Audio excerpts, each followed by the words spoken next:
My name is Elena Rivera. I'm 33 years old. And 3 years ago, my own family stood in my living room and told me I was nothing. Not dramatic, not poetic, just nothing. It was my father's birthday. I had just bought my first home, a modest 2-story house in Austin, Texas. Not flashy, not mansion level, but mine. Every brick paid for by 16-hour days, weekend shifts, and the kind of discipline nobody applauds because it isn't glamorous. I remember how proud I was that night. I cooked everything myself: roasted chicken, garlic mashed potatoes, handmade flan the way my grandmother taught me. I set the table with real plates, not paper, because I wanted it to feel special. But the moment they walked in, I felt it. That energy. That subtle shift when people look around your success and try to find flaws. My older brother Marco whistled low. "Wow," he said. "Didn't think you had it in you." Not a compliment, a calculation. My mother touched the kitchen counter and said, "Don't get too comfortable. Houses are expensive to keep." Translation, "You'll lose it." And my father?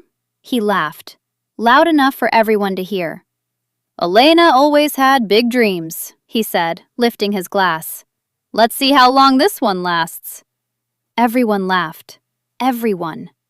I stood there holding a tray of food, smiling like it didn't pierce straight through me, because that's what I'd always done. Smiled. I was the quiet one, the responsible one, the "she'll figure it out, child." When Marco crashed cars, they fixed it. When he dropped out of college twice, they paid again. When he borrowed money, it was temporary. When I needed help at 19, I got advice. Be strong. Work harder. Life isn't fair. So I did. I worked harder. I graduated top of my class without family in the audience. I built a marketing firm from my apartment dining table. I took every client nobody else wanted. I said yes when I was exhausted. I stayed up when I was sick. And eventually, I won. Not lottery winning, not influencer famous, but stable, respected, independent. And that independence, it offended them. Because when you're the family underdog, they don't expect you to outgrow the cage they built for you. Dinner that night was tense. Every achievement I mentioned became a joke. "Oh, you think you're a CEO now?" Marco teased. "It's just freelance," my mother corrected. "It's temporary," my father added. Temporary. That word followed me like a curse. Then came the moment that changed everything. We were clearing plates when Marco leaned against the counter and said casually, "Hey, since you've got all this space, maybe I'll move in for a while."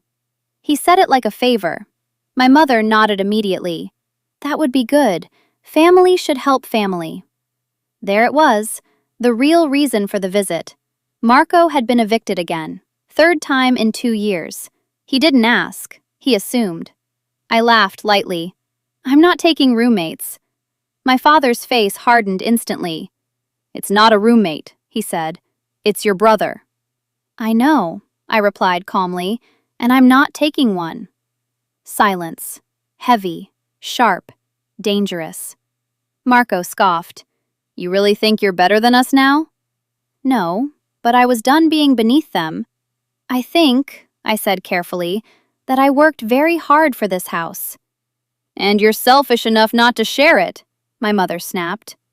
There it was, selfish. The word they use when you stop sacrificing yourself. My father stood up slowly, towering, intimidating like he had when I was a child. "Everything you are is because of this family," he said. "Don't forget that." I wanted to laugh, because everything I was built alone. But I didn't argue. I simply said, "I'm not saying yes." Marco grabbed his jacket. "Relax," he muttered. "You won't have it long anyway.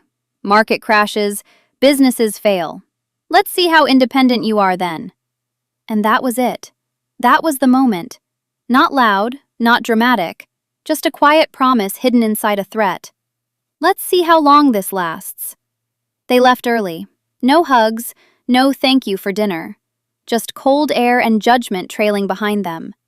I stood in my kitchen afterward, staring at the clean counters. And for the first time in my life, I stopped wanting their approval. Something inside me shifted. Because when people doubt you loudly, you try harder. But when they predict your failure with certainty, you prepare. 2 weeks later, my biggest client canceled unexpectedly. No warning, no explanation. 30% of my revenue, gone overnight. Coincidence? Maybe. Or maybe Marco's girlfriend, who worked at that company, had something to do with it. I couldn't prove anything, but I remembered his smile. Let's see how long this lasts. That was when I did something I'd never done before. I stopped reacting, and I started planning. Not revenge in the screaming, dramatic way. No, something quieter, something permanent. Because if they believed my success was temporary, I was going to build something they could never touch. And when they came back, because they always come back, I would be ready. And this time, I wouldn't be the underdog. I'd be the storm. If you want, I can now write, "They thought I would break." 2 weeks after my biggest client disappeared, I got the email. Subject line: contract termination effective immediately. No call, no meeting, no explanation. Just gone. 30% of my income vanished in a single sentence. I read it 3 times before my hands started shaking. Not panic, recognition. Because Marco's girlfriend, Tessa, worked in that office. Mid-level operations, access to decision makers, access to rumors, access to influence. And 3 nights before the termination, she had viewed my LinkedIn profile. Twice. Coincidence? Maybe. But I stopped believing in coincidence the night my family stood in my house and predicted my failure. I didn't call Marco. I didn't confront anyone. I did what I've always done. I got quiet. That's the thing about underestimated people. We observe. And once you stop trying to be accepted, you start noticing patterns. Within a month, 2 more smaller clients pulled back contracts, not fully canceled, just reduced. Strange timing, strange alignment. I ran analytics on every campaign. Performance was strong, row above average, no missed deadlines, no compliance issues. The only thing that changed? Whispers. One of my long-term contacts accidentally slipped during a Zoom call. Some concerns were raised about stability. Concerns from who? I asked gently. He hesitated, then smiled the way people do when they don't want to answer. That was enough. Someone was planting doubt, and doubt spreads faster than truth.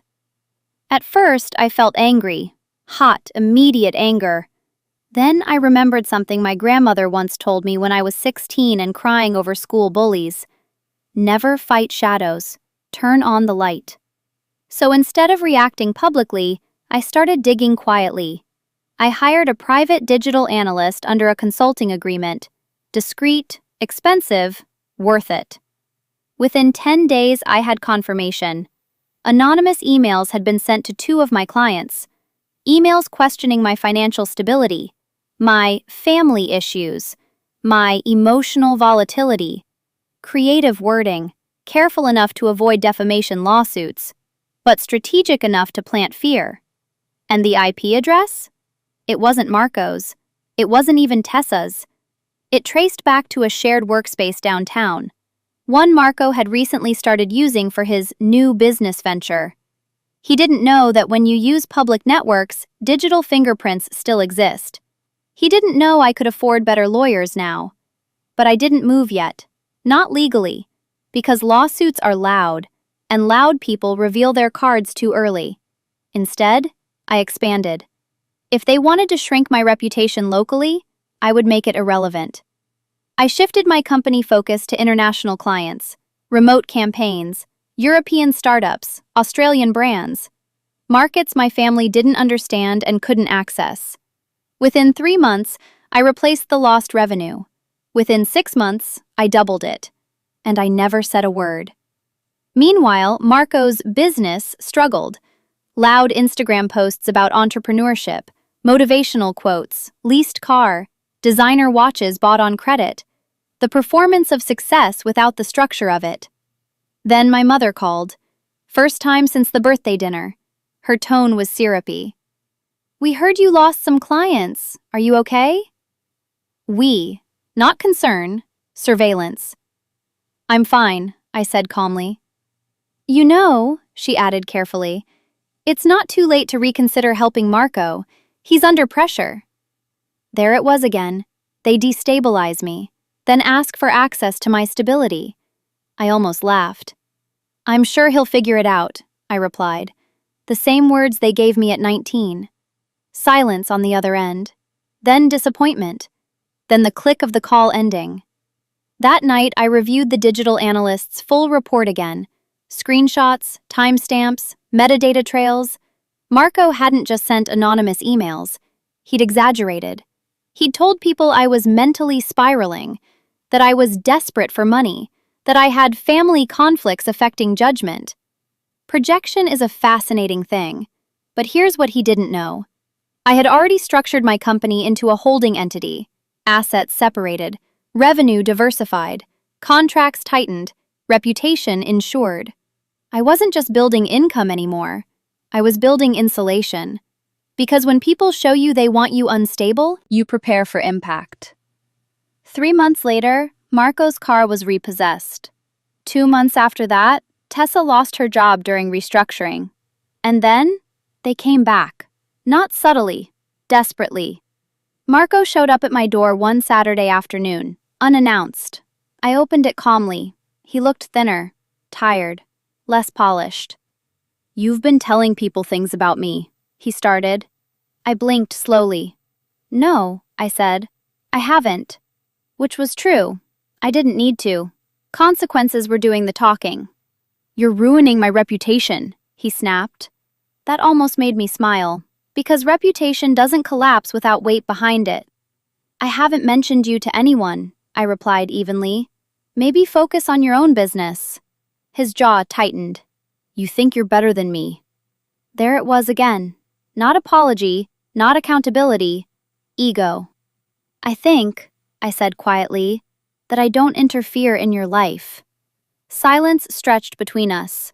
For the first time in his life, he couldn't intimidate me, because I wasn't seeking his approval anymore. He stepped closer. "You've changed."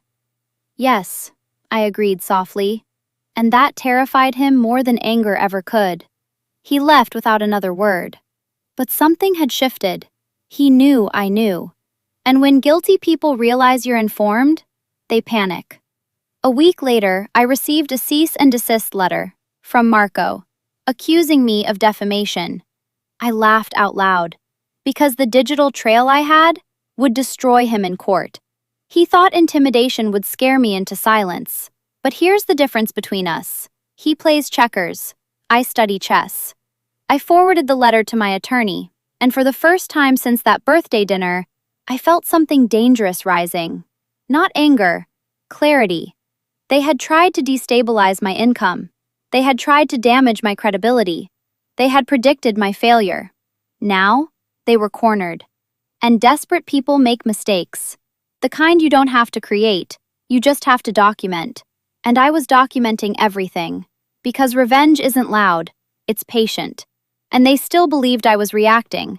They had no idea. I was building the board.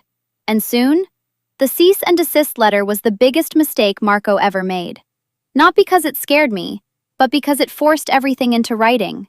Accusations, dates, claims, and once something is written, it becomes evidence. My attorney responded within 48 hours. Professional, polite, devastating. Attached to the reply were IP trace reports, timestamped anonymous emails, metadata records, witness statements from 2 clients, financial impact assessments, and a quiet sentence at the end. Should your client wish to proceed, we welcome formal discovery. Discovery. Marco didn't understand that word, but his borrowed lawyer did.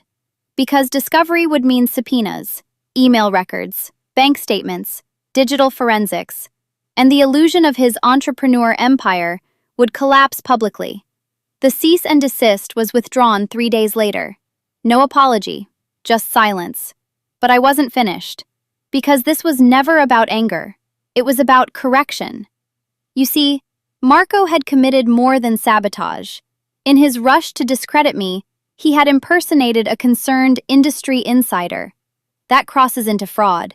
And fraud doesn't require emotion. It requires documentation, which I had. I didn't file immediately. I waited. Because desperation makes people sloppy. And right on schedule, he made another mistake. He tried to secure a business loan, using projected income based on partnerships he claimed he had. Partnerships with companies I personally knew, companies that had already flagged him internally. When the bank requested references, they called one of my former clients, the same client who had received the anonymous email months earlier. That client forwarded the inquiry to me, not for permission, for clarification. That was the moment. The storm didn't need to be created. It had arrived.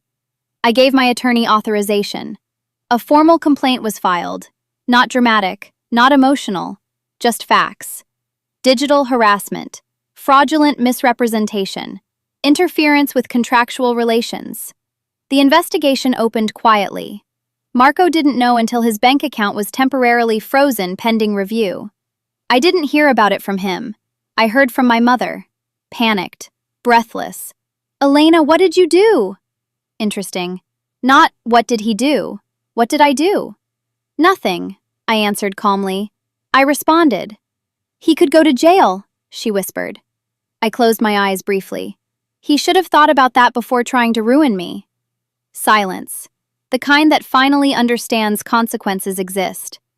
The investigation lasted 8 weeks. 8 quiet weeks where I expanded my firm again, signed 2 international contracts, spoke at a digital marketing summit, built partnerships Marco once mocked. And then, the result came. No jail time, but permanent damage, civil penalties, business fraud flagged, loan denial recorded, credit impact severe, and a legal agreement preventing him from contacting or referencing my company in any context again. In simple terms, he was finished in that industry. Not because I destroyed him, because he tried to destroy me first. And I had receipts. He never came back to my door. My mother called once more, her voice smaller than I had ever heard it. Family shouldn't do this to each other. I almost smiled. Family also shouldn't sabotage each other. But I didn't argue, because I wasn't seeking validation anymore. That part of me was gone. Months passed, quiet ones, peaceful ones, and something unexpected happened. I stopped thinking about revenge, because revenge implies obsession. This wasn't obsession, it was alignment. People often imagine revenge as fire, explosions, public humiliation, but the most powerful revenge is stability. It's waking up without anxiety. It's knowing no one can threaten what you built. It's watching someone realize they miscalculated you. 1 year after that birthday dinner, I hosted another gathering. Smaller, selective. Clients, friends, mentors, people who respected the space they entered. No family. Not because I hated them, but because access is earned. And some people lose their invitation permanently. As the evening ended, I stood alone in my kitchen again. The same kitchen where they once laughed. Only this time, there was no prediction of failure hanging in the air.